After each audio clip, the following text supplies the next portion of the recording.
특별 기획 드라마 김선학 교수의 한국문학 오디오북 제16화 김강사와 T 교수 원작 유진호 극본 이상락 연출 임종성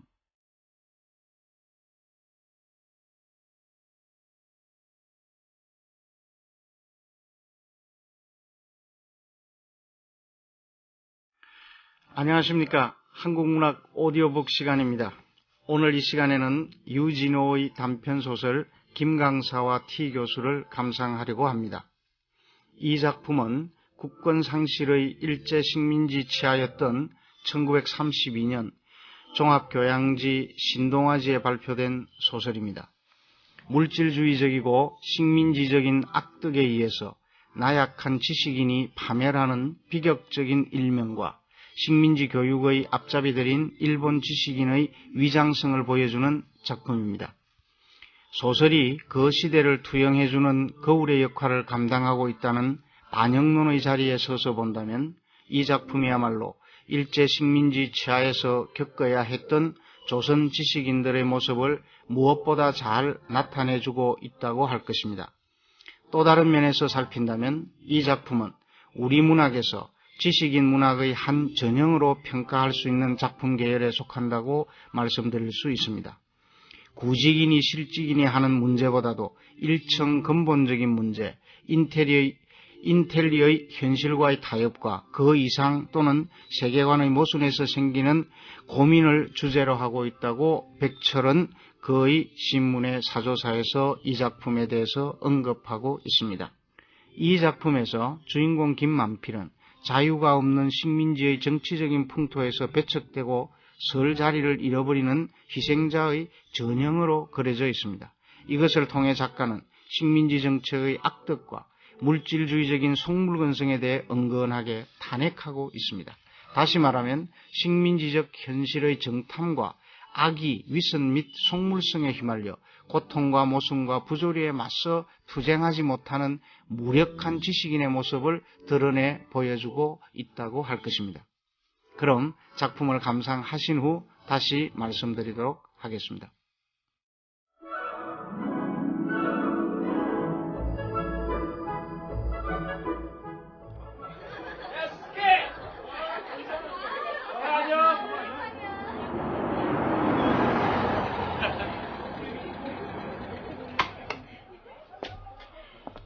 수고했어요.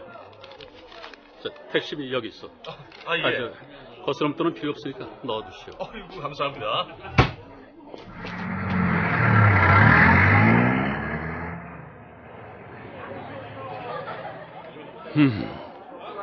드디어 이 김만필이가 오늘을 기해서 1년 반 동안의 룸펜 생활을 청산하고 이 전문학교에 독일어 선생으로 취임을 한다 이 말씀이지. 내일부터 저 학생들한테 내가 독일어를 가르친다. 그런데 왜 이렇게 가슴이 두근거리지? 김만필은 S전문학교의 본관 현관 앞에서 자동차를 내린 다음 모닝코트에 옷깃을 가다듬고 교정을 바라보았다. 저가을 아침에 신선한 공기와 함께 그윽한 나우다링의 값싼 냄새가 코밑에 기친다.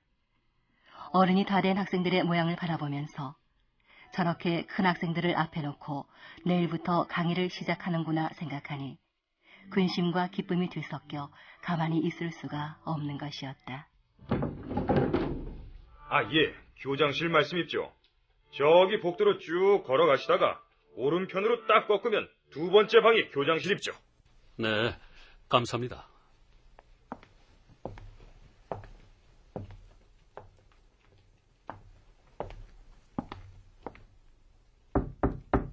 네. 어서 오시오. 자, 거기 앉으시오. 예.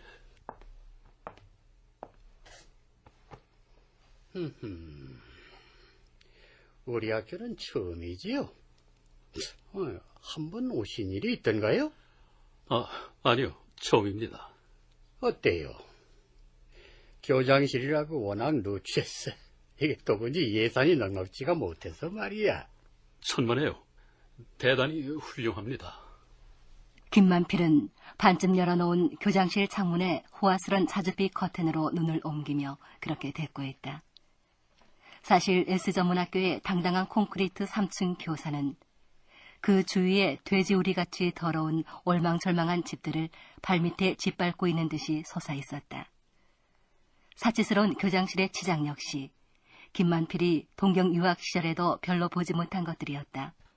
김만필은 그 전에도 교장을 관사로 찾아가서 5-6번이나 만난 적이 있었지만 막상 넓은 방 한가운데 커다란 테이블을 놓고 회전의자에 가슴을 내밀고서 자기간엔 제법 위엄을 차리며 앉아있는 모습을 대하니 그를 만만하게 대할 수가 없었다.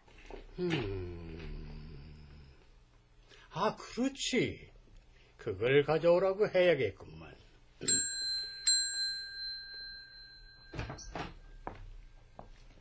교장 선생님, 부르셨습니까? 여보게, 그거 가져오게. 교장이 누른 종소리를 듣고 옆방문을 열고 들어온 뚱뚱한 친구 하나가 허리를 굽실거리며 들어오더니 잠깐만에 무슨 종이를 들고 와서는 공손하게 교장에게 내밀었다. 이것이 당신의 사령서입니다. 아, 예. 인젠 자네도 우리 학교 직원의 한 사람이니까 우리 학교의 특수하고도 중대한 사명을 위해서 전력을 다해줘야 되네. 예, 알겠습니다. 일전에도 자네를 만나 수차 얘기한 바 있기 때문에 우리 학교의 특수한 성격을 자네도 잘 알고 있으리라 믿네. 김만필은 머리를 조아렸으나 속으로는 기가 막혔다. 더군다나 자네라고 특별히 힘줘 말하는 게 거슬렸다. 나이가 20살가량이나 위이고 교장으로 앉아있는 사람이니 그리 이상할 것이 없지만 금방 아까까지도 일부러 당신이라고 하던 뒤끝이기에 그 표변하는 품이 너무나 부자연스러운 것이었다. 그리고 특별히 자네한테 주의를 주는 것은 다름이 아니라 우리 학교로서는 조선 사람을 교원으로 쓰는 것은 자네가 처음이니까 여러 가지로 주의를 해야 한단 말일세. 학생들도 내선인이 섞여 있을 뿐 아니라 여러 가지 복잡한 문제도 있고 또 당국으로서의 일정한 교육 방침이라는 것도 있으니까 이런 여러 가지 사정을 특별히 주의해 달라는 것일세. 알아듣겠지? 예. 그리고 김군, 이 사람을 소개하지. 교무주임일세. 하이. 교무주임 옳시다. 앞으로 많이 사랑해 주십시오. 아, 예. 그러면 우리 저 방으로 가십시다. 곧 취임식이 시작될 테니까.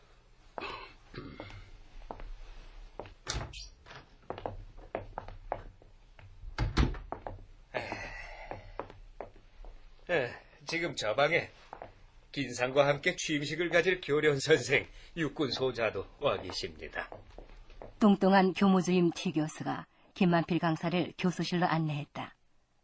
김만필은 A 소자와 교수실에 나란히 앉아 취임식을 기다리면서 자기의 환경 변화가 너무나 심해 어째 꿈나라에나 온 것 같이 생각되었다. 먼 과거는 그만두더라도 당장 그날 아침밥을 먹고 나온 하숙집 주변 풍경만 해도 지금 그가 앉아있는 곳과는 너무나 동떨어진 곳이었다. 멘주사에서 시금치랑 무사에서 그 더러운 뒷골목 속에 허덕거리는 사람들. 하숙료를 못 내고 담뱃값에 쩔쩔매는 영화감독과 잡지기자. 1년 12달 감시를 못 벗어나는 요시철 대상자. 아침부터 밤중까지 경상도 사투리로 부성기사라고 외치는 한학내. 아이고 돈이 없으면 밥을 먹질 말든가. 꽁밥 먹고 어디 도망가려고. 당장 밥값 못 내나? 밥값 못 낸 손님들을 붙들고 꽥꽥 소리를 질러대는 하숙집 만화님. 그런데 난 지금 이 당당한 건물에서 가슴에 훈장을 단 장교와 모닝코트를 차려입은 교수들 사이에 앉아있다. 도대체 그 두 가지 풍경을 기적같이 연결해서 붙여놓고 앉아있는 내 자신은 또 누구란 말인가?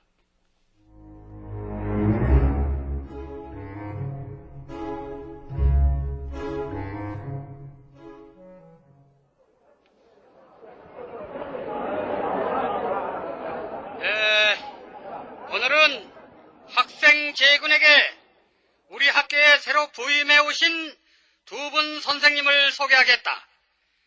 여러분에게 독일어를 가르쳐 주실 김만필 선생님은 동경제대를 졸업한 보기 드문 수재이시다.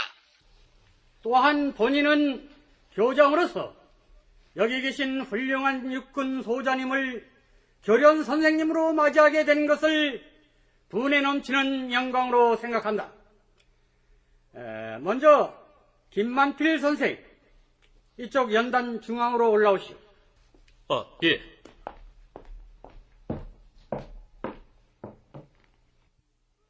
기우지게! 네! 최저 선생이 깜짝 놀랄 만큼 큰 소리로 차렷 경례 구령을 불렀다. 동시에 수많은 검은 머리들이 일제히 아래로 숙였다. S전문학교의 신임 교원 취임식이 엄숙할 것쯤이야 짐작 못한 바 아니었지만 막상 눈앞에 대하고 보니 김만필은 갈피를 잡을 수 없었다.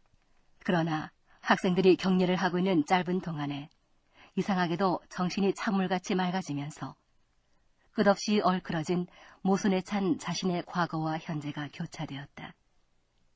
대학 시절에 문화비판여라는 학생단체의 한 멤버였던 사실, N 교수로부터 경성에 근무하는 어떤 관청의 H 과장을 소개받던 일, 신문과 잡지 등 속에 독일 좌익 문학운동을 소개하는 글과 평론을 쓰던 일, 그 H 과장의 소개로 작년 가을 처음으로 이 S전문학교 교장을 찾아갔던 일.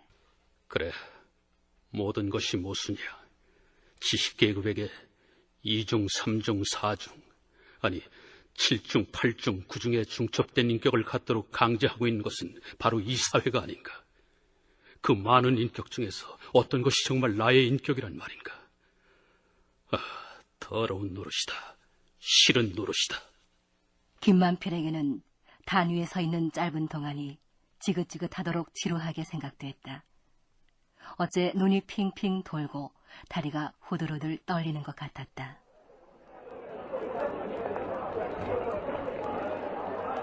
취임식이 끝나고 강당을 나올 때 T 교수가 김만필, 아니 김강사의 옆으로 다가왔다. 긴상, 몸이 몹시 약하시구려. 얼굴빛이 아주 좋지 않은데 어디 괴로우십니까? 아니요, 별로 몸에 지장은 없습니다만. 그러나 김만필의 등줄기로 식은땀이 흘러내리고 있었다.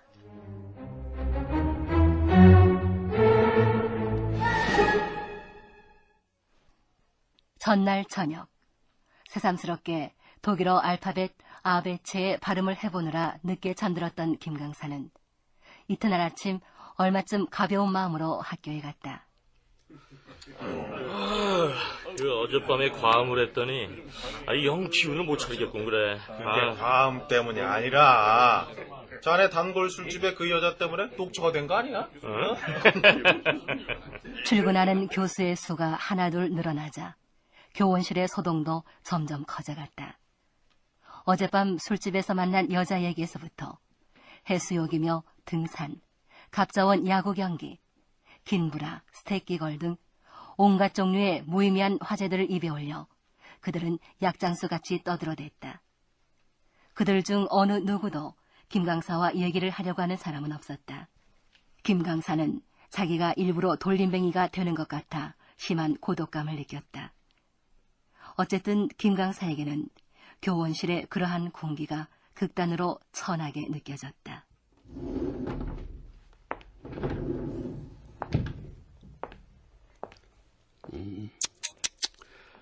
전문학교 교수들이면 학자적인 근신과 학문적인 향기를 가져야지 원. 보험회사 외판원이나 길거리 약장수들도 아니고. 김강사는 교원실을 나와 옆에 있는 신문실로 들어갔다.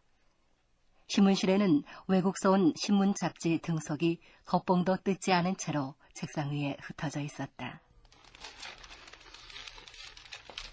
이야, 이런 데 와 계셨습니까? 역시 신진학자는 다르시구만. 예, 안녕하셨습니까?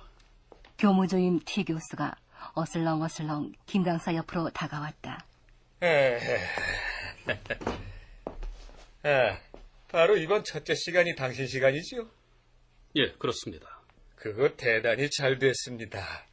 저녁 강의를 새학기 첫 시간에 하시게 됐으니 말이요. 예, 뭐... 뭐, 아련하시겠습니까만, 교장도 걱정을 하고 계시기에 또 말씀하는 겁니다만, 다름이 아니라, 당신이 교단에 서시는 게 처음이라니까. 말하자면 학생 조정술 같은 데 대해서 생각해 보신 일이 없으실 줄 아는데요. 학생 조정술이라면은... 어쨌든 이 선생 장사라는 게 남이 보기에는 신성한진 몰라도 결국 말하자면 일종의 인기 장사니까요. 새 선생이 오면 학생 놈들의 버릇이 의뢰 찢고 까불고 괴롭게 굽니다. 말하자면 이것도 시험이라고나 할까요? 이 시험에 급제를 하면 상관이 없지만 만일 떨어지는 날이면 탈이 나게 돼 있지요. 나도 그전에는 그런 시험을 당했습니다. 그리고 또 이건 당신과 나 사이니까 말씀하는 것이지만 어제 교장도 잠깐 말씀하셨지만 여기는 내선공학 아닙니까? 그러니까 당신한테 대해서도 이 본토에서 온 내지인 학생들이 어떤 태도를 가질지 이게 걱정이 된단 말입니다. 쓸데없는 일로 학생들 사이에 무슨 재미없는 일이 일어나서도 안 되고 뭐 어련히 알아서 잘 하시겠습니까마는. 김 강사는 경험 많은 선배인 T 교수의 솔직한 얘기에 대해 정말 고맙게 생각됐다. 김 강사는 N 교수와 H 과장과 S 교장, 이렇게 이어지는 학벌과 동양 관계 등의 썩어진 인연을 이용해서 억지로다시피 이 S 전문학교에 비비고 들어온 터인데다 조선인이라는 자격지심까지 있었기 때문에 그곳 교원들에게 이상스럽게 비치는 것을 처음부터 염려했던 것인데 이때 고맙게도 T 교수가 나타나 친절한 조언을 해주었던 것이다. 그런데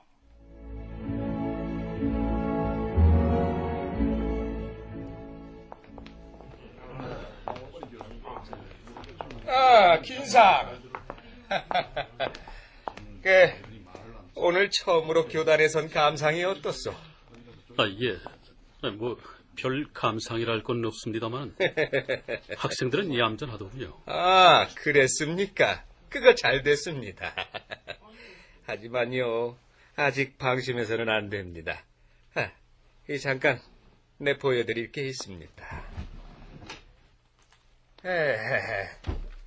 이게 바로 학생들이 엠마쪼라고 부르는 학교 수첩인데요.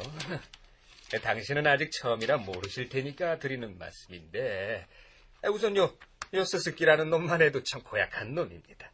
학교는 결석만 하면서 어쩌다 나오면 선생한테 시비 걸기 일쑤예요. 이런 놈은 졸업을 안 시킬 겁니다. 그리고 이 야마다라는 놈, 이 놈도 시건방진 놈이고요. 또 여기 이 김홍규라는 놈, 또 가도라는 놈, 그리고 이 주영식, 이누이 다카시, 마스모토, 최영남이, 박정규, 이 온통 나쁜 놈들에다 바보 같은 놈들 뿐이에요. 도대체 이 반은 급장부터가 건방져서. 하지만은 이 편에서 성심으로 진력을 다해도 안 될까요? 그야 물론 학생들이야 어찌됐든 이 편만 잘하면 되지요. 하지만 놈들이 이 편의 뜻을 알아줄 때라야 통하는 말이지요. 당신도 이제 좀 지나보시면 차차 생각이 달라지실 겁니다. 학생놈들은 이 편에서 조금만 틈만 보이면 그저 용서 없이 달려드는 겁니다. 이거 참. 나 바쁜 일이 있어서 이만 가보겠습니다. 참, 도대체 교육 잘한 사람의 입에서 어떻게 저런 소리가... 김강사는 교육이라는 것에 발가벗은 꼴을 눈앞에서 본 것만 같았다. 무엇보다도 오직 하나의 직위로 생각했던 T 교수를 삽시간에 잃어버린 것이 안타까웠다. 참 무서운 사람이야.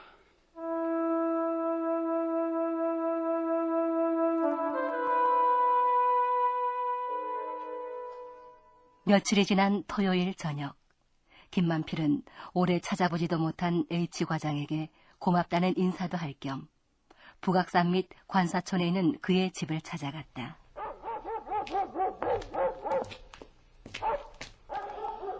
이 집에 지금 계시는지 모르겠네.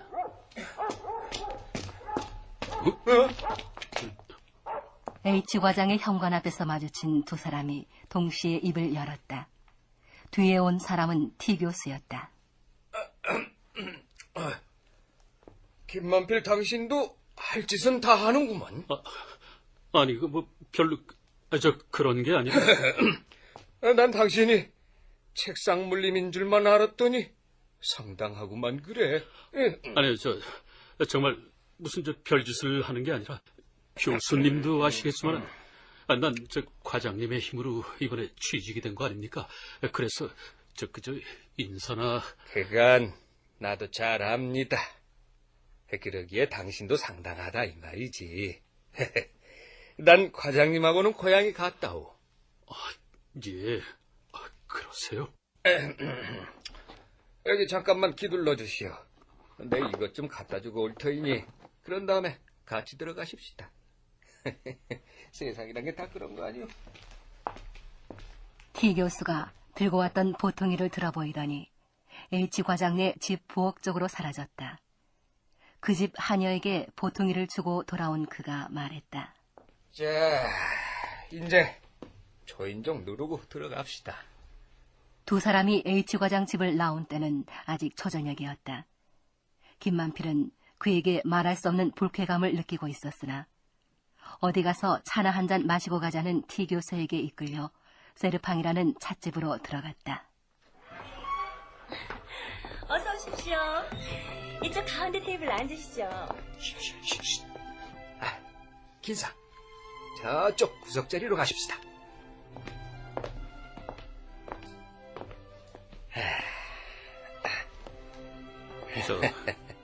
자주 오십니까, 이 집에?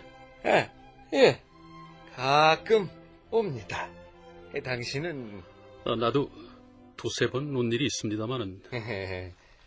긴상, 오늘 술 한잔 어떠시오?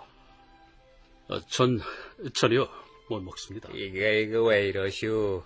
난 벌써 소문 다 듣고 앉았는데. 긴상에 대한 거라면 뭐든지 다 알고 있답니다. 긴상은 모르겠지만 당신 채용하는 일로 과장님과 우리 학교 교장 사이에서 사실은 내가 연결 역할을 했던 겁니다. 예? 그럼 교장하고도 한 고향이십니까? 그렇고 말고요. T 교수의 싱글싱글 웃는 얼굴에는 내 비밀은 내가 환하게 알고 앉아있다는 의미의 표정이 나타나 있었다. 김만필은 슬그머니 겁이 났다. 김만필이 입을 다물고 있는 사이에 T 교수가 기운이 나서 떠들어댔다.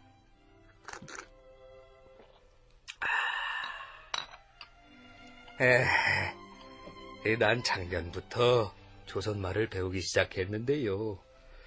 그 때문에 원문으로 된 신문을 조선 학생에게 통역을 해달라고 해서 읽고 있었어요. 그런 관계로 작년 가을이던가 당신이 쓰신 좌익 작가 군상이라는 논문을 읽었죠. 그 논문에 정말 탐복했습니다. 독일 문학에 대해서 당신만큼 연구가 깊은 이는 일본 내지에도 적을 겁니다. 그래, 내가 처음으로 과장님한테서 당신 말씀을 들었을 때 그런 사람이라면 우리 편에서 초빙해도 좋다고 이래봬도 나도 꽤 힘을 썼답니다.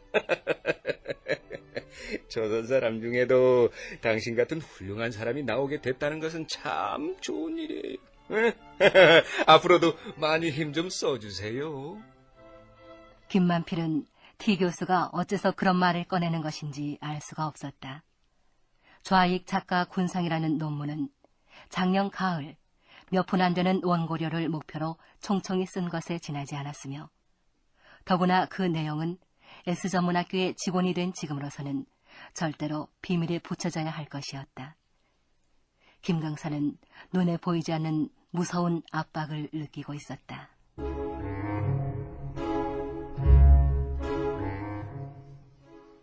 김만필은 S전문학교에 나가게 된 후로 갑자기 마음이 우울해져 아무도 만나고 싶지 않았다.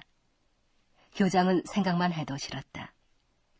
취임식 날 아침에 그 경박한 인상이 머리에서 사라지지 않는 것이었다.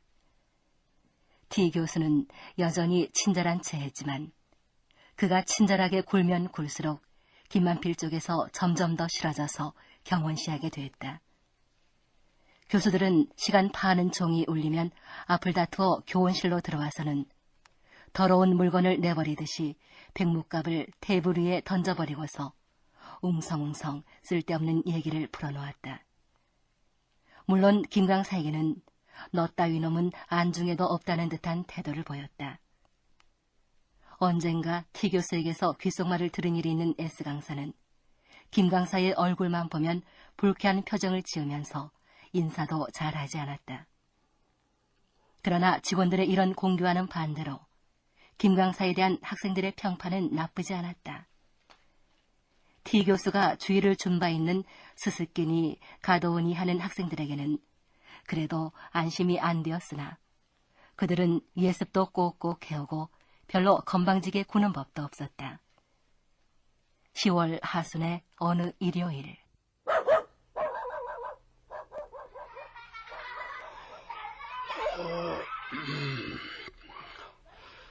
이거 일요일인데 오늘은 뭘 좀 해야 하나? 선생님, 계십니까? 응? 누가 날 찾아왔나?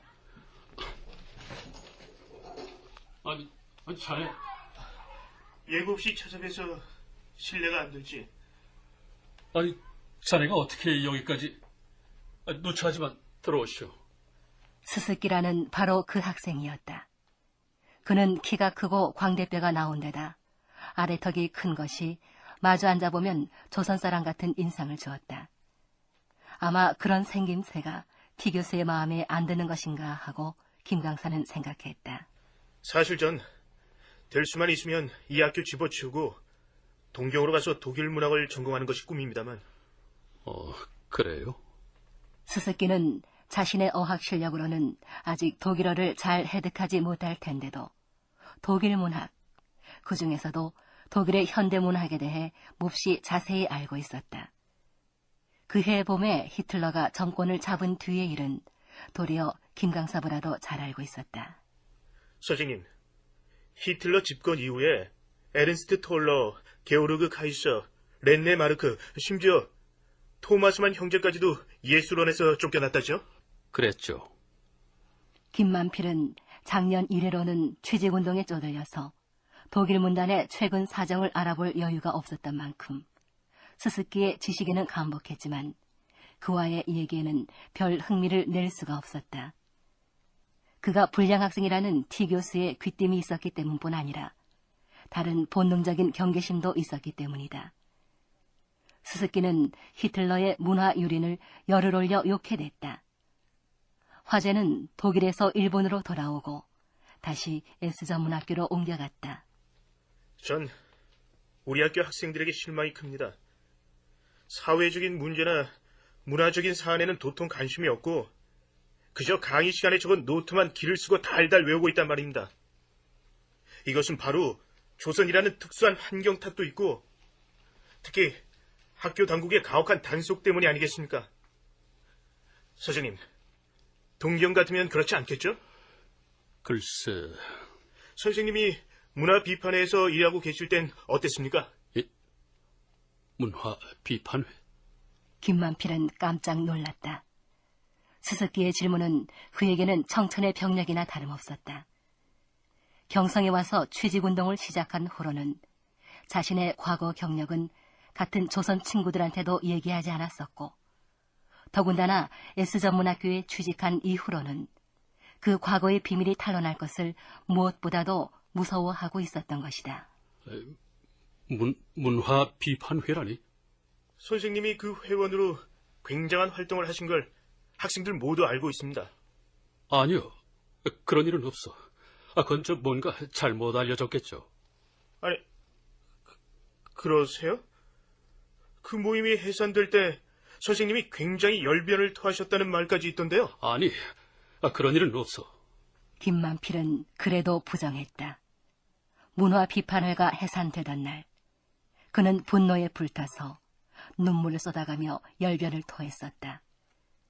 결코 잊어서는 안 될 그 고운 기억조차도 터놓고 얘기할 수 없는 현재의 지위에 대해 스스로 책망하는 생각이 잠겼다. 그러나 그는 곧 공세로 옮겨갔다. 이런 소리까지 냄새를 맡아가지고 학생들에게 퍼지게 한 그 근원은 대체 어느 곳에 있는 것인가? 그런 소문은 대체 어디서 들었어? 요전에 닭가시군에게서 들었습니다. 닭가하시는? 교무주임 선생이 그러시더라요. 선생님은 굉장한 수재시고 문화 비판의 중요한 회원이셨다고요. 김만필은 말없이 생각에 잠겼다. 예사로 넘길 일이 아니야. 틀림없이 무슨 책략이 있는 거야. 이 세파트 같은 T 교수 그놈은 어디서 그런 소리를 냄새 맡아왔을까?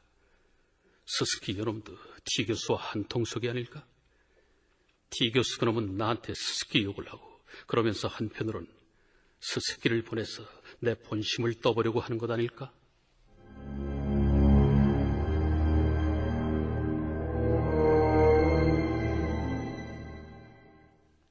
스스키가 찾아왔다 간 후 김만필의 생활은 더욱 우울해져 갔다.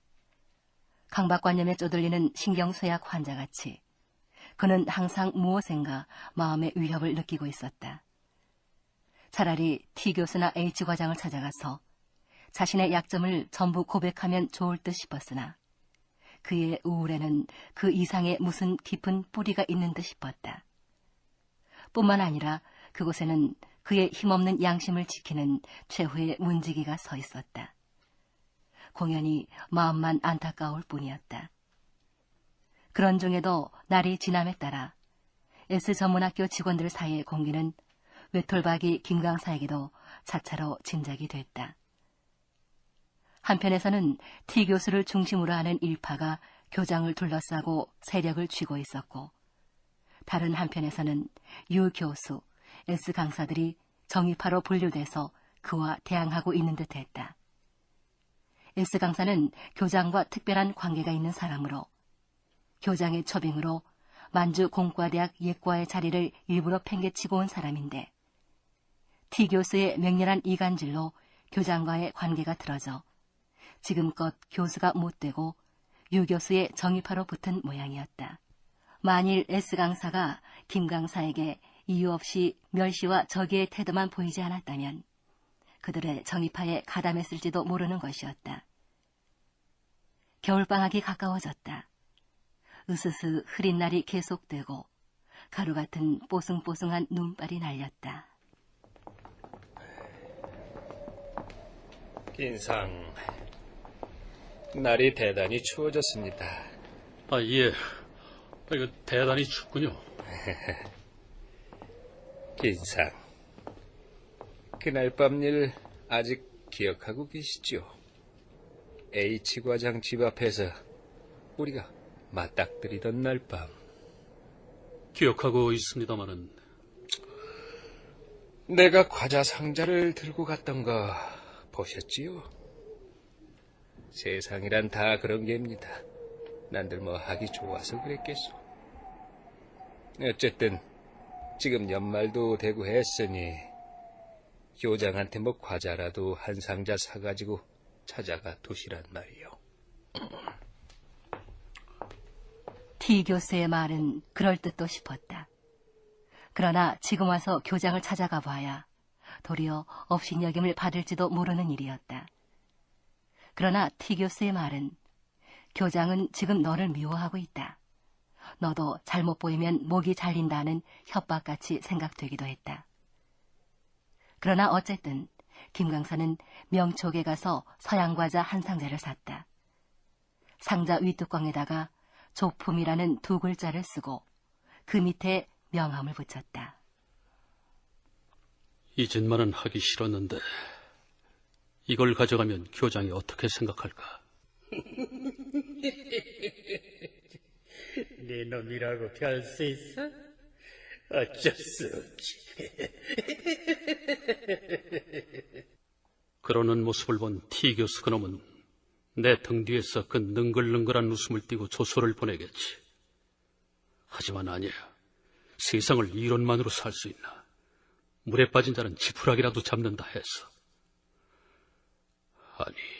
아닌데. 그게 아닌데.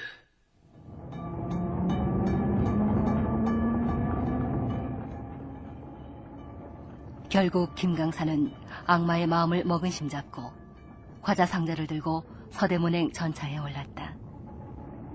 그러나 그의 결심은 오래가지 못했다. 광화문 정류장에 내려서 교장집이 있는 효자동 가는 전차를 타지 않고 천천히 종로를 걸었다. 한참이나 거리를 어슬렁거리다가 일가 친척간에서 욕심장이로 소문이 나서 돌림뱅이가 된 아주머니를 생각하고 걸음을 빨리 해서 파고다 공원 뒷골목으로 들어갔다.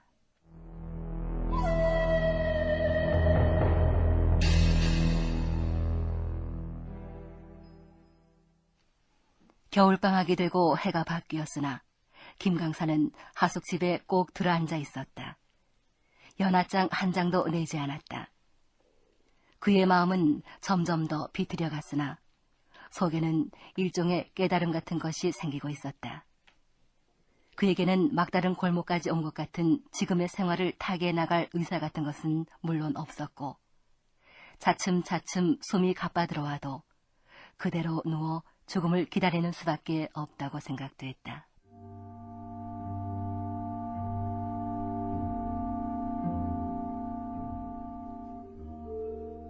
피곤하면 뒷골목에 갑자기 많아진 찻집을 찾아 들어가 정신 나간 사람같이 앉아 있었다. 7, 8년 전 대학 불란서말 코스에서 우연히 눈에 띄던 도태의 소설 속에서 읽었던 그에게 피곤이 왔다는 짧은 구절이 머리에 떠서 지워지지 않았다. 그에게 피곤이 왔다. 그에게 피곤이 왔다.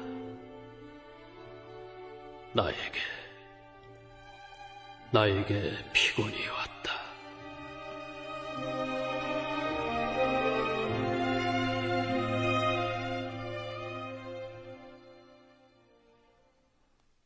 휴가가 끝난 뒤 교원실에 나타난 T 교수는 그전보다 한층 기운이 있었다. 이번 겨울은 특별히 영하 20도라는 추위가 여러 날 계속됐지만 그는 잠뱅이 하나로 지내왔다고 떠들었다. 벼랑간 그는 이번 겨울방학 동안에 조선의 민속에 대해 많은 연구를 했다고 말을 꺼냈다. 아이 그래. 마침 무당을 하나 붙들어서 조선의 신앙과 미신, 관원상제의 습관, 풍속 그런 걸 조사해봤는데 썩 흥미가 있더라고. 한민족을 철저히 이해하려면 이 방면부터 조사해가는 게 첩경 아니겠어? 그 미친 것을 고치려면 신내린 무당이 동쪽으로 뻗친 복사나무가지로 병자를 실컷 때려주면 나아버린다네. 그리고 말이야, 난 조선 여자들이 왜 살결이 고운가 했더니 그 비밀을 이번에 처음 알았다니까. 잠잘 적에 오줌으로 세수를 한대나 그래. 이제 우리 옆에 나한테도 오줌 세수를 시켜볼까 생각 중이야.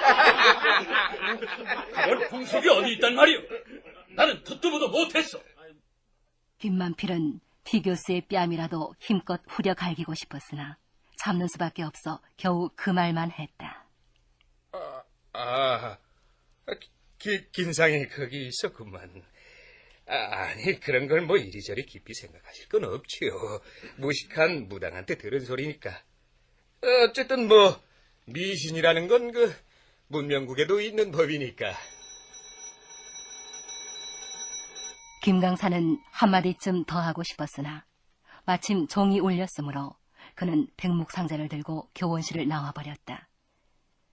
시간을 마치고 교묵과로 갔더니 T 교수가 진지한 표정으로 말했다. 다름이 아니라 저녁에 오래간만에 과장님 집에 놀러 갔더니 과장님이 무슨 까닭인지 당신에 관해서 무슨 이상스러운 소문을 듣고 대단히 기색이 좋지 못한 모양이옵디다. 소문이라니 무슨... 글쎄 어떤 말을 듣고 그러는진 잘 모르겠소만. 그리고 우리 교장 말인데 뭔지 몰라도 당신이 교장 비위를 몹시 허실러 놓지 않았나 싶어요. 실례의 말씀이지만 당신은 아직 세상이라는 걸 모르고 계신다고 나는 봅니다.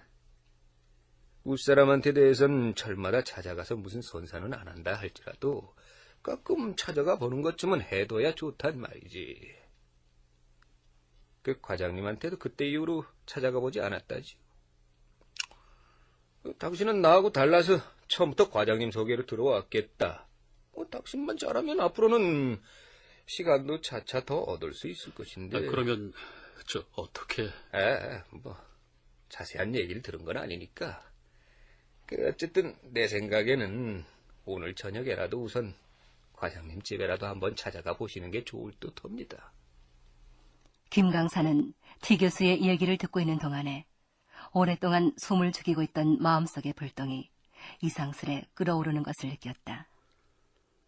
난 너희들한테 말라빠진 이 몸을 내던지고 집밥든지 차든지 너희들 할 대로 하라고 참아왔는데 이 이상 뭘 더 어떻게 하라는 거야, 나쁜 놈들.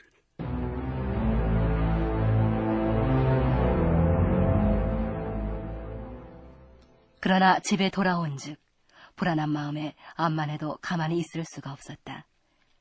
T 교수의 말투로 봐서는 자신의 운명도 이미 결정된 듯 싶었으나 그렇게 되고 보니 그의 배짱이 흔들리기 시작하는 것이었다.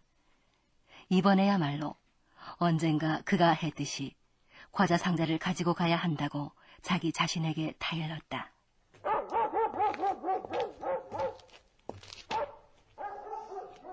H 과장집 현관에는 먼저 온 손님이 있는 듯 구두 한 켤레가 놓여 있었으나 응접실에 들어가니 하녀가 테이블에 찻종과 과자 접시를 치우고 있을 뿐 손님은 보이지 않았다.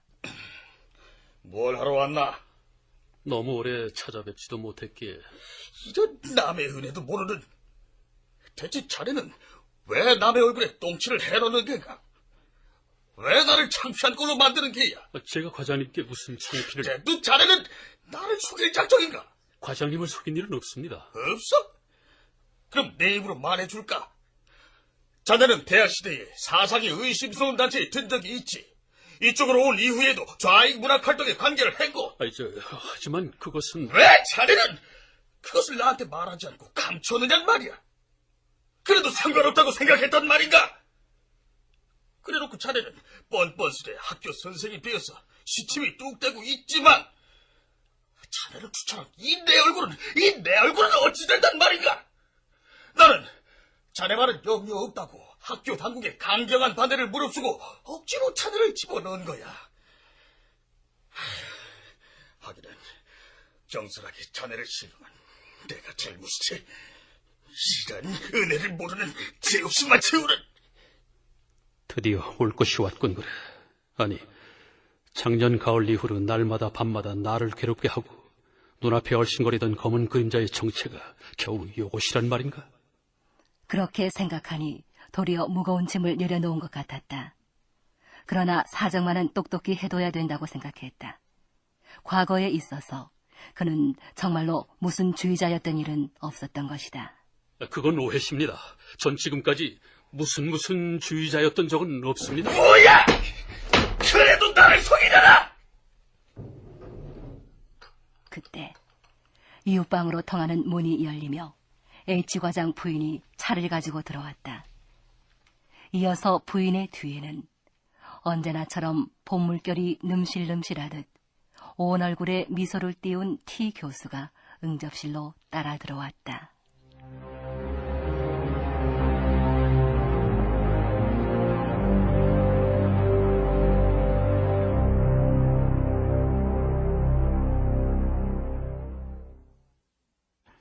애청자 여러분 잘 감상하셨습니까? 이 작품은 사실주의 수법으로선 심리소설이라고 할 수 있습니다. 앞에서도 말씀드린 대로 1930년대 지식인들이 살아남기 위한 태도와 파멸하는 과정, 식민지 교육의 앞잡이인 일본인들의 거짓된 몸짓, 즉 위장성을 보여주고 있습니다. 그러면서 일제강점기의 상황과 일본인에 대한 인간관계를 심리적으로 다루면서 지식인의 타협과 이상 또는 세계관과의 모순에서 생기는 고민을 잘 드러내주고 있다고 할 것입니다. 이 작품의 작가 유진호는 소설가, 법학자, 정치가 등 세 가지 부문에서 업적을 남긴 보기 드문 인재였습니다. 호를 현민이라 했고 서울대학교 전신인 경성제국대학 법문학부를 메밀꽃 필무렵의 작가 이효석과 함께 1929년에 졸업했습니다. 졸업 후 고려대학교의 전신인 보성전문학교 법학 교수가 되어 법학자로서 강복 후 재헌헌법을 기초하고 초대 법제처장을 지냈으며 후에 고려대학교 총장을 역임하기도 했습니다. 1966년 정계에 입문하여 국회의원을 지내면서 신민당 총재를 한 정치인이기도 했습니다. 작가로서 현민 유진호는 20년대 중반 무렵부터 소설을 쓰기 시작하여 조선지광 등의 작품을 발표하면서 본격적으로 작품 활동을 시작하였습니다. 1920년대 당시 사회주의 사상의 영향을 받아 조선 프로레타리아 예술가 동맹인 카프에 소속된 작가들과 비슷한 경향의 작품을 발표했지만 카프에는 가담하지 않은 이른바 동반자 작가의 한 사람에 속합니다. 유진호의 작품 활동은 크게 세 가지 시기로 나누어 살펴볼 수 있습니다. 첫 번째 시기는 1920년대에 발표한 작품들인 서리, 파악, 5월의 구직자 등을 들 수 있습니다. 이 시기의 작품들은 가난에 허덕이는 민중들의 생활을 그리거나 지식인들이 겪는 정신적 갈등과 역사적 임무의 자각을 주된 내용으로 하고 있습니다. 두 번째는 1920년대 초 송군 남매와 나, 여직공, 형, 5월 제전 등의 작품을 쓴 시기로 말할 수 있습니다. 이 시기 유진호의 작품은 동반자적 특성을 가장 전형적으로 드러냈는데 주로 노동자를 주인공으로 설정해서 그들 삶이나 일제강점기의 상황을 극복하기 위해 헌신적으로 싸우는 모습을 형상화하고 있습니다. 오늘 우리가 감상한 김강사와 T 교수 등이 발표된 마지막 세 번째 시기는 1930년대 중반 전후의 시기로 일제의 탄압이 갈수록 심해짐에 따라 이전의 열정을 상실하고 다시 차가운 지성의 세계로 복귀하는 모습을 보여주고 있습니다.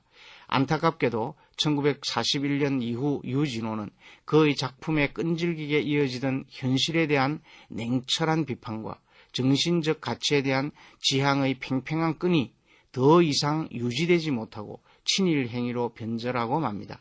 이후 유진호는 그의 소설을 쓰지 아니하게 됩니다. 애청자 여러분, 오늘 감상한 현민 유진호의 작품 김강사와 T 교수에서 식민지 치하 지식인 김만필이 고뇌했던 그 갈등의 연장선에서 작가 자신의 친일 변절과 만나게 되는 것은 식민지 시대를 산 이 땅의 지식인 대부분의 비극이라 말할 수는 없겠습니까? 역사를 되돌아보고 문학과 문학인 그리고 작품을 생각하는 그런 보람있는 휴일이 되시기 바랍니다. 안녕히 계십시오.